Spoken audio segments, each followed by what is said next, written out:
MM Rentiva eklentisinin ikinci videosundayız arkadaşlar. Bu videoda ne yapacağız? En baştan eklentiyi nereden indireceğiz? WordPress'e nasıl kuracağız? WooCommerce bağlantısı ya da kurulum sihirbazı nedir? Nasıl çalışır? Bunları göstereceğim size bu videoda. 4 tane ana başlığımız olacak aslında. 4 ya da 5 tane ana başlığımız olacak. Teker teker üzerinden geçeceğiz arkadaşlar. Laf uzatmıyorum. Hemen indirime ve kuruluma geçelim. Bu video eklentiyi ilk defa kuracaklar için. Kurulum ve ilk ayarlarını yapacağız eklentimizin. GitHub'da zaten ücretsiz olarak indirebiliyorsunuz ya da vpalemi.com sisteminden yine ücretsiz olarak indirebilirsiniz eklentiyi. WooCommerce ile bağlantısı artı kurulum sihirbazını göreceğiz. Eklentinin ilk kurulum aşamalarını göreceğiz aslında. Ufak tefek de ayarlarını yapacağız. Daha detaylı işlemleri daha sonraki videolarda gelecek zaten arkadaşlar. Hemen geçelim bakalım.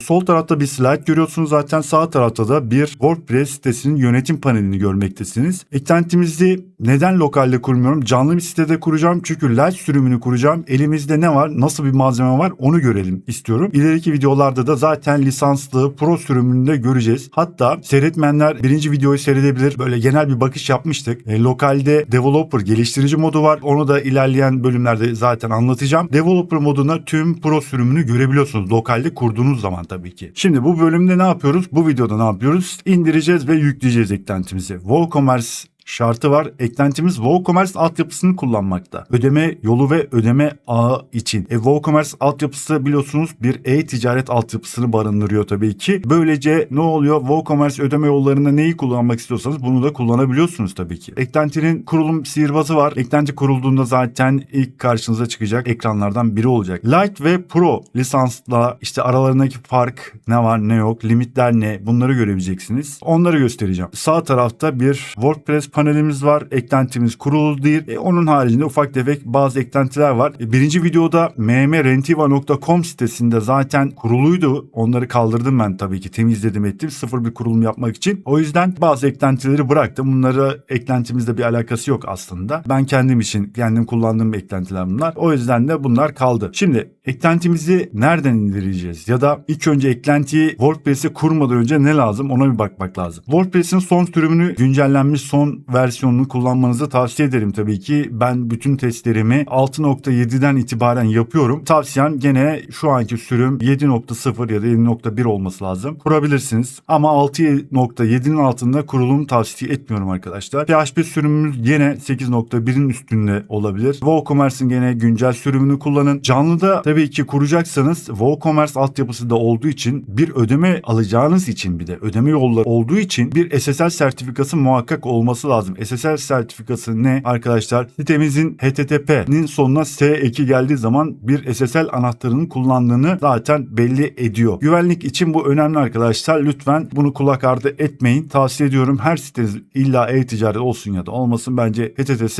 yani SSL kullanın. Kalıcı bağlantılar yani permalinkler, bunları bir göreceğiz. Tavsiye ettiğim şekilde kullanılması önerilir. SEO yönlendirmeleri için en azından. Neden işte canlı sitede kuruyorum? Onu da ilerleyen zaten slide 13'te anlatacağım bunu. Light sürümde elimizde nasıl bir ürün var onu göreceğiz şu an. Şimdi eklentimizi nereden indirebiliriz? GitHub'da ücretsiz olarak indirebiliyorsunuz. Hemen GitHub repomuza bir bakalım. Burası gene benim hazırladığım GitHub'da bir repo. Eklentinin reposu aslında. MM Rentiva reposu. Burada İngilizce tabii ki ama Türkçe olarak da kaynak var arkadaşlar. İsteyen İngilizce okuyabilir, isterseniz de Türkçe de okuyabilirsiniz. Aynı şekilde Türkçeleştirme yapılmış halde burada yayınlanmaktadır. Eklentinin detaylı özelliklerini görebilirsiniz. Ne yaptığını, ne işe yaradığını, nasıl kullanacağınızı burada birer birer anlatıyorum. Tavsiyem incelemeniz. GitHub'ın yanında eklentinin kendi bir dokümantasyon sitesi de var arkadaşlar. Dosyaları da var. Bunu da okumanızı tavsiye ederim. Burada sürüm notlarını da takip edebilirsiniz. Sürüm notları nedir? Eklentiyi geliştirdikçe ya da herhangi bir hata ya da bug bulduğum zaman, burada güncellediğim zaman versiyon güncellemelerini burada yayınlıyorum zaten. Neyin değiştiğini görebilirsiniz ve takip edebilirsiniz. Tavsiyem bu dokümantasyon sitesinde takip etmeniz olur. İyi olur yani, eklentiyi kullanacaksanız en azından üstünde hakimiyetiniz olabilir bunları okuduğunuz zaman. Bunu da gösterdikten sonra ayrıyetten bir de yurt dışı için, yurt dışından satışlar için bir internet sitem var. vpalemi.com. Kanalımızın eski üyeleri bilirler. vpalemi.com'da ben genellikle testlerimi yapıyordum ama burayı artık şu an eklentimizin yurt dışı satışları için hazırladığım bir internet sitesi ve artı ileriki zamanlardaki düşündüğüm, planladığım planladığım projeler üzerinde bazı bilgiler paylaşıyorum. Bakabilirsiniz. Buradan da eklentiyi gene indirebilirsiniz arkadaşlar. Bu şekilde şu an erken erişime açıldığı için eklenti hala geliştiriyorum çünkü sizlerden gelecek, kullanan arkadaşlardan gelecek geri dönüşler sayesinde eklentiyi daha da ilerleteceğim, daha da geliştireceğim. Free kısmından bastığınızda buraya zaten eklentiyi indirebilirsiniz bilgisayarınıza. Burada da bir ücretlendirmesi var. İkinci üzerine çalıştığım eklenti burada bayağı bir ilerledi. Kur çevirici ya da döviz çevirici diyebilirsiniz. Böyle bir eklenti üzerinde çalışıyorum. Bu da kanalda çok sorulan konulardan biriydi. Böyle bir ihtiyaç duydum. Ben de kendim de kullanacağım zaten bunu. Kullanmadığım bir şeyi niye öneririm size? Bunu da geliştiriyorum. Şu an beta sürümde tabii ki ama çalışıyor mu? Evet çalışıyor. Muhakkak ki ufak tefek hataları çıkacaktır. Eklentiyi buradan da indirebilirsiniz ama biz GitHub repomuzdan indirelim. GitHub repomuza geldiğinizde bu kısımda bakın eklentinin şu anki son versiyonu zaten 4.64.0. Bastığınızda daha önceki sürümleri de burada görebilirsiniz zaten. Bu şekilde İngilizcedir tabii ki. Çevirebilirsiniz. Neler olduğunu, 4.64'te ne gibi düzeltmeler olduğunu aslında burada da sürüm notlarında da burada da okuyabilirsiniz. Oradakinin Türkçesi diyebilirim size. Buraya İngilizce olarak da kullanabilirsiniz arkadaşlar. İngilizce dili de var burada. Başka dillere de ileriki zamanlarda çevrilecek. Burada WordPress için WordPress eklentisi olarak bir zip paketi var. Bunu bilgisayarınızda indirebilirsiniz. Bastığınızda zaten üstüne bilgisayarınızda zip paketi olarak iner. Ben daha önce indirdiğim için ben de şu an bulunuyor.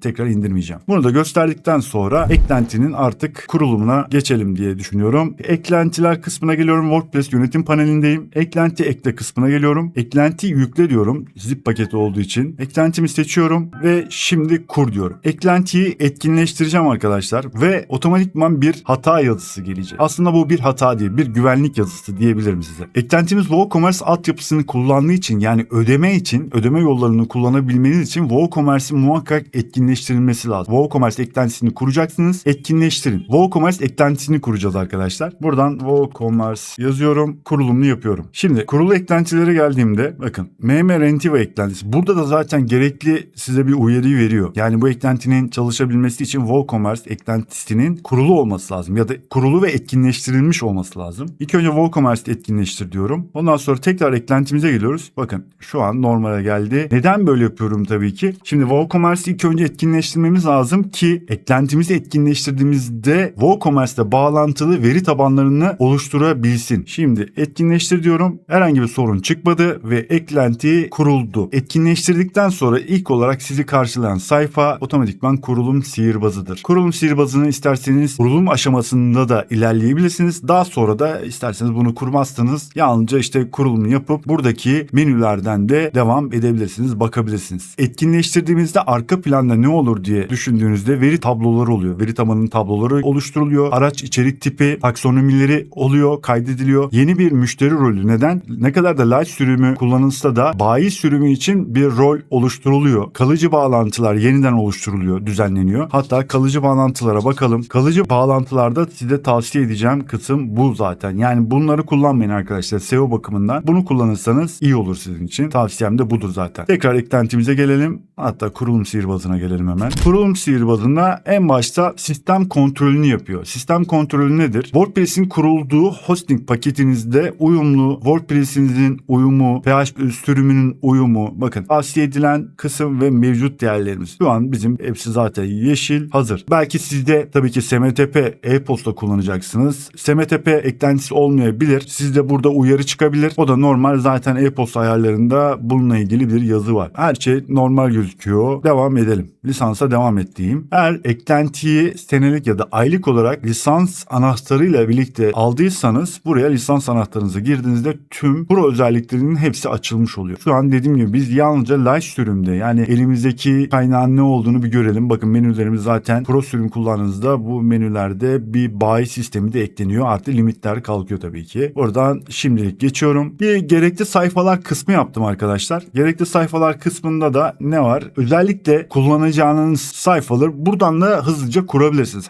Daha sonra da kurabilirsiniz. Yani illa kuracaksınız diye bir şey yok. Neden? Çünkü burada bir kısa kod sayfaları diye bir menü oluşturdum. Eklentinin içinde işte kısa kodları orada görüp dediğiniz sayfalarda mesela oluşturabilirsiniz. Öyle bir kolaylık sağladım aslında. Buradan da isterseniz bakın rezervasyon formu, işte arama formu, arama sonuçları, bunları isterseniz oluşturabilirsiniz. Gerekli sayfalar geçtim. Zaten bakın bunlar hepsi kurulu. E-posta ayarlarına geçiyorum. Sitenizin ismini, kullandığınız e-posta adresini, bunları burada dolduracaksınız. Tamamen faaliyete geçmeden önce test modunu etkinleştirmenizi tavsiye ederim. En azından ne olacak? Bir e-posta gönderme alma nasıl oluyor onları görebilirsiniz. Bunu etkinleştirebilirsiniz. Burada zaten bakın söylüyorum, diyorum ki yani bir sitenizde SMTP e-posta eklentisi yoksa bir tane kurun muhakkak. Tavsiye ettiğim 2 tane eklenti var. Ben Fullint SMTP'yi kullanıyorum.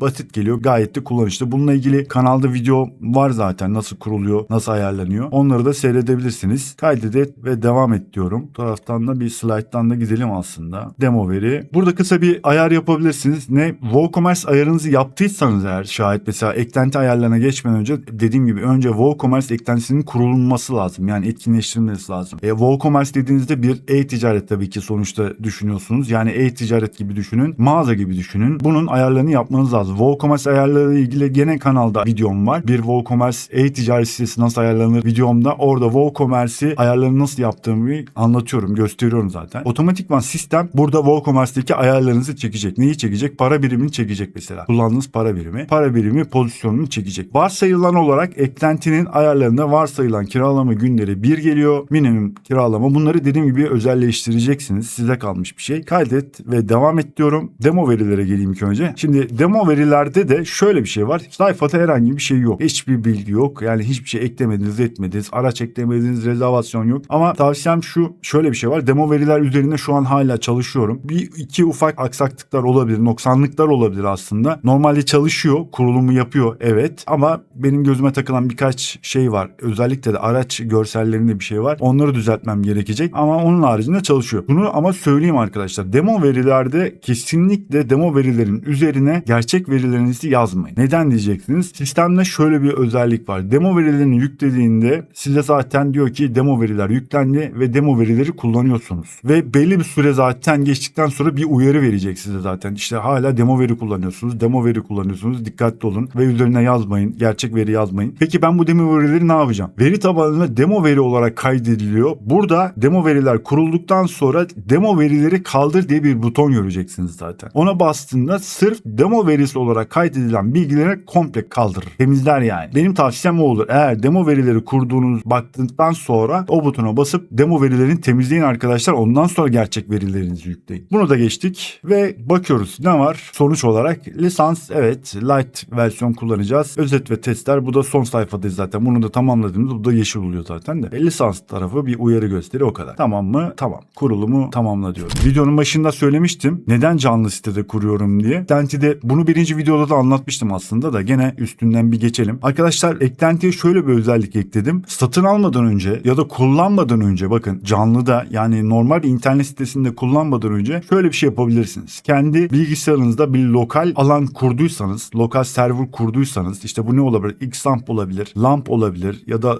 lokal VP olabilir. Bunun gibi lokalde işte kurulum yapabileceğiniz, WordPress'i kullanabileceğiniz bir alanınız varsa, bir sistem fonksiyonunuz varsa buraya eklentiyi kurabilirsiniz. Yani WordPress'i kurup gene aynı şekilde bu adımları takip edip eklentiyi kurup deneyebilirsiniz. Ama ne olacak? Özellikle bunu geliştiriciler için ya da eklentiyi test etmek isteyenler için yani satın almadan önce ya da ben canlıda kullanmak istemiyorum. Önce bir denemek istiyorum. Özellikle de backend kısmı yani yönetici kısmını görmek istiyorum dediğinizde bunu yaptığınızda tüm özellikleri bakın limitsiz pro özellikleri neyse ne varsa hepsini görebiliyorsunuz arkadaşlar. Bu bir developer yani geliştirici modu. Birçok eklentide bulamazsınız zaten. Belli başlı büyük eklentiler yapar bunu. Eklenti geliştiricileri yapar. Ben de bunu ekledim aslında. Belki faydam olur. Belki eklenti benim aklıma gelmeyen bazı özellikler vardır. Siz geliştirebilirsiniz. Bana iletebilirsiniz. Onlar da eklenebilir. Bu şekilde bir şey düşündüm. Faydası olacağını düşündüm aslında. Böyle bir şey ekledim. Hatta şöyle bir şey de yapabilirsiniz. Lokale kurduktan sonra tabii bakın burada yazıyor. Lokal host, lokal ya da test tarayıcıda o şekilde yani algılaması lazım onu. Pro özelliklerinin açılması için. Onu da söyleyeyim. Pro özellikleri kullanırken de ayrı normal live sürüme de geçebilirsiniz. Lokaldeyken live sürüme. Öyle bir özellik de ekledi mesela. Evet kapat dediğinizde sizi live sürüme çevirir. Pro özelliğinden çıkarır. Lokaldeyken diyor. Lisans sayfamıza bir gelelim. Eğer destek olmak için ya da limitlerin size yetmeyeceğini düşündüğünüzde ama benim tavsiyem şudur. Önce live sürümüyle başlayın. Yani limitli ama eğer iş yeriniz çok büyük değilse, çok fazla aracınız ya da çok fazla böyle kiralama transfer işleri yapmıyorsanız bireysel olarak düşün mesela küçük işletme olarak düşünürseniz önce light sürümle bir başlayın. Önce önce Light sürümü deneyin. İhtiyaçlarınızı gerçekten karşılıyor mu? Ona bir bakın. Benim tavsiyem o olur. Ondan sonra eğer destek olmak için tabii ki lisans anahtarı alırsanız sevinirim. Şöyle bir şey yaptım. Orada da mesela bir aylık lisans anahtarı da var. Senelik lisans anahtarı da var arkadaşlar. Light ile Pro arasındaki fark ne diyeceğiz şimdi? Küçük işletmeler için ben çok büyük bir sorun olacağını düşünmüyorum açıkçası. Çok rahat bir şekilde gene işletmelerinde bunu kullanabilirler. Ama biraz fazla aracınız varsa ya da Light'ta olmayan ama yalnızca Pro'da olan işte ne var? Bayi sistemi var mesela. Ben ayrıyetten de bunu işte bayi sistemi ile ilgili gerçi birinci videoda biraz anlatmıştım ama çok geniş kapsamlı bir işlem. Hatta bayi fonksiyonlarını şu an hala da geliştiriyorum. Değişik bir sistem. Üçünün bir arada olan bir eklenti WordPress'te var mı bilmiyorum aslında. Yani rezervasyon evet olabilir. Transferle rezervasyon artı bayi sistemi var mı bilmiyorum. Ben denk gelmedim açıkçası. Belki de o vardır. Görmemişimdir. Bayide de mesela başka araçları da kendi sitenizin bünyesine yani kendi işletmenizin bünyesinin altında kiralamaya ya da transferi açabiliyorsunuz. Böylece para da kazanabiliyorsunuz. Karşı tarafta kazanıyor. Siz de kazanıyorsunuz. Bu yalnızca Pro'da var tabii ki. Light'ta yok öyle bir özellik. Öyle bir işletmeyseniz tabii ki otomatikman ücretli sürümünü kullanmanız gerekecek. Ama diyorum arkadaşlar lokalde de deneyip bayi sistemini de görebilirsiniz. Yani o özelliği lokalde de açıyorum size. Açılmış halde geliyor yani. Burada limitleri görüyorsunuz. Küçük işletmeler için bence gayet yeterli. Yorumlarınızı bekliyorum. En azından bir araç kiralama ya da transfer işi yapıyorsanız bir bakın, inceleyin bence. Bu bence yeterli ya da yetersiz diyebilirsiniz. Geri dönüşlerinizi bekliyorum arkadaşlar. Çünkü geri dönüşler benim için çok önemli. Ben kendim tabii ki test ediyorum, kontrol ediyorum. Test sayılarımı gün geçtikçe arttırıyorum. Sürekli arttırıyorum çünkü. Varyasyonları arttırıyorum. Denemeleri arttırıyorum. Ama sizlerden gelecek işin içinde olan insanların yani işin mutfağında olan insanların geri dönüşleri benim için çok önemli. Lisans kısmımız da bu şekilde. Gene bu GitHub sayfamızda da var arkadaşlar. Artı dokümantasyon kısmında da görebilirsiniz. Light ve Pro arasındaki farkları görebilirsiniz. Lisansı vpalemi.com'dan alabilirsiniz arkadaşlar. Bu şekilde bakın buradan aylık ya da senelik olarak alabiliyorsunuz. Ama almadan önce eklentiyi bence bir test edin. Bir kullanın. Bir bakın. İncinin boncuğuna bakın. İyice bir kontrol edin. Hoşunuza gidiyorsa, işinizi görüyorsa, işinize değer katacaksa, işinizi kolaylaştıracaksa alınabilir. Şöyle bir şey var. Ben Türkiye'de arkadaşlar birkaç tane büyük sanal post firmasına başvurdum. Bu eklentimin yurt dışına açmak için. Ne yazık ki kabul etmediler. Red verdiler arkadaşlar. Yani sonuçta dijital ürün, fiziki ürün olmadığı için bilmiyorum bir tanesi sebep bile göstermedi. Bir tanesi çok abuk subuk bir şekilde geri dönüş yaptı. Büyük firmalardan bahsediyorum. Tahminimce anlamışsınızdır. Ben de yurt dışında yine büyük bir sanal post hizmeti veren diyeyim ya da ödeme ağını destekleyen bir kurumla mı diyeyim, firma mı diyeyim ya da bir yazılım firmasıyla diyeyim. Onun kodlarıyla birlikte çalışıyorum aslında. Polar firması. Türkiye'de Stripe de kullanılmıyor. O da yasak. PayPal zaten kullanılmıyor. O da yasak. Yani yurt dışına bir türlü satış yapmak isteseniz de 1000 liradan su getirmeniz gerekiyor. Ne yazık ki. Yani çok saçma sapan bir durum var aslında. Ben de bu şekilde çözümü buldum. Araştırabilirsiniz arkadaşlar internette de. Ben bayağı bir araştırdım. Yapay zekalara da sordum, ettim. İnternetteki yorumlara da baktım falan. Gün geçtikçe de büyüyen bir yazılım firması mı diyeyim artık, ne diyeyim, işletmesi diyeyim artık. Onu yaptım. Hatta test videolarımda, testlerde mesela kendi testlerimde kullanacağım bir sanal post eklentisi oluşturdum. Gene Polar altyapısını kullanarak sanal post eklentisi oluşturdum. O da ileriki videolarda göreceksiniz bunu. Şu an bu burada kurulu zaten. Bu sitede kurulu. Yani MMRentiva'da kurulu. Canlıda çünkü lokalde çalışmıyor. Onu da gösteririm ileride. Ama bu sizin kafanızı şu an karıştırır. O yüzden göstermiyorum. Lisans key'i gene dediğim gibi buraya aldıktan sonra etkinleştirdiğinizde lisans gene Polar altyapısında olduğu için takip edebiliyorsunuz. Süreçleri bakabiliyorsunuz. Ödemelerinizde süreleri hepsini görebiliyorsunuz. Eklentiyi kurduk. Ne yaptık? İndirdik çünkü önce. GitHub'dan ya da vpalemi.com'dan indirdik. Ondan sonra kurulumunu yaptık. Canlıyı almadan önce bir ayarlarını yapmanız lazım arkadaşlar. Ama en başta dediğim gibi WooCommerce ayarlarını yapmanız lazım arkadaşlar. WooCommerce ayarlarını yaptıktan sonra zaten eklentinin ayarlar kısmı var. Ayarlar kısmında varsayılan olarak çoğu ayar zaten geliyor ama bunu kendinize göre özelleştireceksiniz. Zaten Türkçe ve İngilizce. Normalde eklentinin ana dili İngilizce. İngilizce olarak kullanabilirsiniz. Loco altyapısında dil dosyaları olduğu için Loco altyapısında da siz de çevirebilirsiniz. Hangi dili kullanmak istiyorsanız. Yani Almanca kullanmak istiyorsanız Almanca çevirebilirsiniz. Kendiniz çevireceksiniz tabii ki. Hazır olarak gelmiyor ama eklentinin içinde hazır olarak İngilizce ve Türkçe dil dosyaları hazır olarak gelmekte arkadaşlar. Araç yönetimi bu şekilde bakın. Varsayılan olarak bunlar tabii ki. Rezervasyon yönetimi. Ben herhangi bir şey yapmayacağım. Bu videoda göstermeyeceğim transfer ayarları. Canlıya açmadan önce yapmanız gereken işlemler var. Yani ne? Firma isminiz mesela. Tamam, otomatikman hangi siteye kurdum? MM-Rentivo'ya kurdum ama buraya otomatikman alıyor işte kullandığım e-posta adreslerini bilmem ne. Bunları kendinize göre de düzeltmeniz lazım. Burada mesela şöyle yapalım. Bildirim şablonları. Hazır şablonlar geliyor. Hatta e-postadan ön izleme diyelim. Bir tane ön izleme yapalım mesela. Bakın bu şekilde e-posta ön izlemeleri yapabilirsiniz. Şablonlarda var. Bayi bildirimleri var. Tabii ki Pro sürümde kullanabileceğiniz şeyler bunlar. Mesaj bildirimleri. Bakın.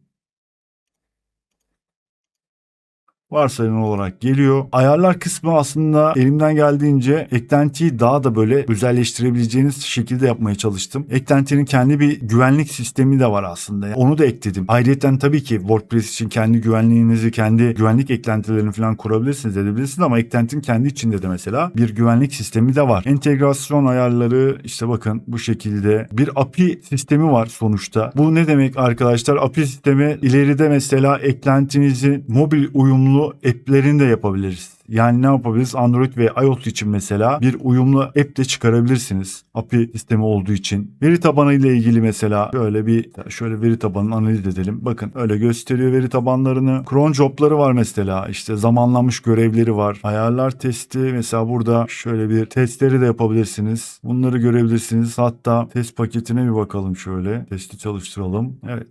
Tabii şu an çoklu site desteği yok. Multi site değil. Onu şu an yapmıyor, desteklemiyoruz. Yalnızca tekil site olarak desteklemekte. Bu şekilde kurulumu ve ayarları yaptıktan sonra bir sonraki videoda mesela şey yapabiliriz. Araç ekleyebiliriz. Canlı bir araç ekleyebiliriz. Artı işte bir rezervasyon oluşturabiliriz. Arkadaşlar eğer bu videoyu ilk defa seyrediyorsanız birinci videoyu seyredin. Yani bundan önce bununla bağlantılı bir video var. Orada genel olarak çünkü gösteriyorum. Burada bütün menüleri göstermeyeceğim. Çünkü birinci videonun aynısı olur hemen hemen. Değişen bir şey olmaz. O yüzden de detaylı olarak bölüm bölüm yapacağımız için araç eklenmesi ve rezervasyonlar falan bunlar transferler, güzergahlar işte bunlar ayrı ayrı bölüm olarak videoları gelecek. Bundan sonraki videomuz ne olur? İşte ilk aracımızı ekleriz ve ilk rezervasyonumuzu yaparız. Ama bakın söylüyorum WooCommerce ayarlarınızı yapmayı unutmayın. O önemli. WooCommerce ayarlarını yapmadan o işe girmeyin çünkü bu sefer ödeme yolu bulamayız. Ödeme ağı yoksa, ödeme yolu yoksa nasıl yapacağız? Bunu unutmayın. Ne yazık ki bu projeyle uğraştığım için 2026 güncel e-ticaret mağazası nasıl kurulur? Onun videosunu yapamadım. Bu bir eksiklik. Bunu da bilmiyorum fırsat olursa şu an söz vermeyeyim ama yapmaya çalışacağım. Böyle ana fonksiyonlara göre, ana modüllerine göre videolarımızı geliştireceğiz arkadaşlar. Yapacağız, çekeceğiz. Onları da yayınlayacağız. Umarım anlatabilmişimdir. Eklentiyi nasıl indireceğimizi, nerelerden indirebileceğimizi, nasıl kuracağımızı, en başta ne yapmamız gerektiğini bunları elimden geldiğince anlatmaya çalıştım. Şimdi biraz da şöyle bir şey var arkadaşlar. Bu benim tabii ki birinci eklentim. Yani birinci derken büyük çaplı birinci eklentim. Bundan önce ufak tefek eklentilerim vardı. Küçük, kendi çapımda, kendi işlerimi gören eklentiler oluşturmuştum. Ama bu çok farklı bir eklenti benim gözümde. Çünkü neden? Bir senedir bu eklenti üzerinde, bir seneyi aşkındır hemen hemen. Bu eklentinin üzerinde çalışıyorum. Yani bu eklentiyi geliştirmeye çalışıyorum sürekli. Bir sene önce tabii ki şartlar böyle değildi biliyorsunuz. Yapay zeka bu kadar gelişmiş değildi bir yerde. İmkanlar ve bilgi, kaynak yoktu. Ve biz bir şeyler yaptıkça deneme, yanılma ya da test etme gibi şeylerle bir şeyler öğreniyorsunuz ve hala öğreniyorum. Hala mesela şu eklenebilir, bu çıkarılabilir, bu olur, bu olmaz diye. Sizlerden gelecek yorumların sayesinde de bu benim için bir kaynak aslında. Güzel bir kaynak olacak. Eklentiyi daha böyle şekillendirme, daha da iyi şekillendirme, daha da iyi geliştirme aşamasında olacağım. Umarım anlaşılmıştır diye düşünüyorum. Eğer videoyu beğendiyseniz eklentiyi de lütfen kullanırsanız da test ederseniz de lütfen bir yorum yazın. Merak ediyorum açıkçası nasıl bir şeyle karşılaştınız ya da bir hayal kırıklığı mı? Eleştirilerinizi açığım tabii ki. Olumlu eleştirileri her zaman açığım. Bekliyorum yorumlarınızı. Beğendiyseniz bir beğeni atın. Abone değilseniz de lütfen abone olun ve bildirim zilini açın ki bundan sonraki çekeceğim, devamı gelecek olan videolardan da haberdar olun diyorum arkadaşlar. Bir sonraki videoda görüşmek üzere. Kendinize iyi bakın. Hoşça kalın.